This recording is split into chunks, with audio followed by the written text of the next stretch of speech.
I was an academic coach at Girls School, and I was an academic coach at a school in Charlotte. It was my first year at CMS, so I took a position this time last summer, kind of like a promotion. I had taught kindergarten, first, second, so I felt like it was time for me to elevate since I had my master's degree principal. So I took a position as academic coach where I was coaching teachers, monitoring lessons, doing administrative work.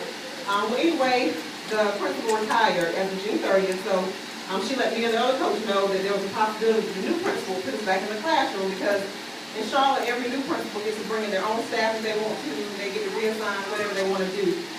So lo and behold, the new principal came to round one, and before that I found out we put back in first grade.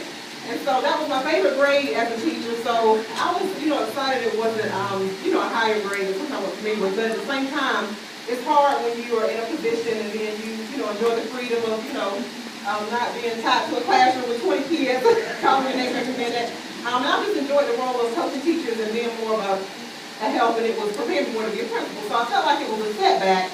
So I was like, I don't know, I'm excited, it's blessed to have a job, but I just started seeking other transfers within Charlotte and as well as within the return to South Carolina. So I was applying, clicking on jobs like crazy. I know I applied for over 200 jobs, was even applying in Horry County, knowing I couldn't drive to Myrtle Beach every day. But I just was determined. I was like, no, I'm not settled. First grade time, but it's just time for me to go higher and stay in the same role. So last Sunday, I was talking to my best friend, we're going to Florida next week, and I was like, Tori, I don't want to spend the whole vacation having to look for jobs online, because that becomes a full-time job.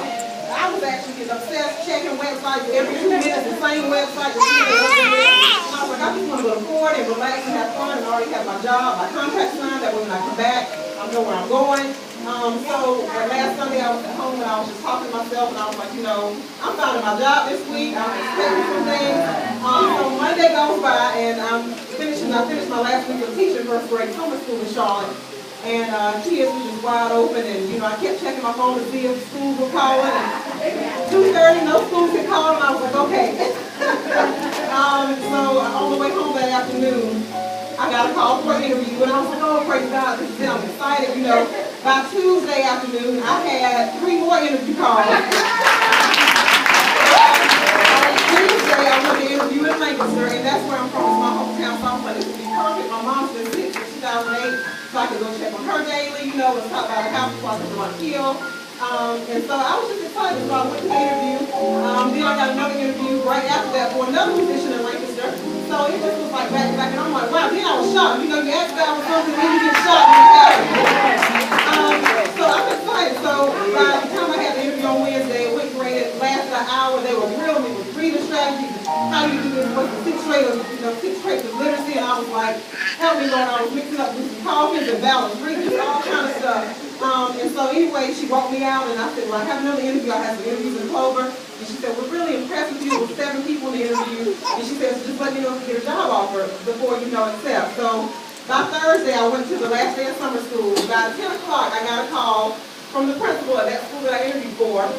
We kept playing phone tag, and the secretary was like, just hold on this time, don't hang up. 5 minutes, she's on the call. And so she was like, Ms. Burke, I just wanted to see how your interviews went. I just want to talk with you. She said, you are a top candidate. She said, we were so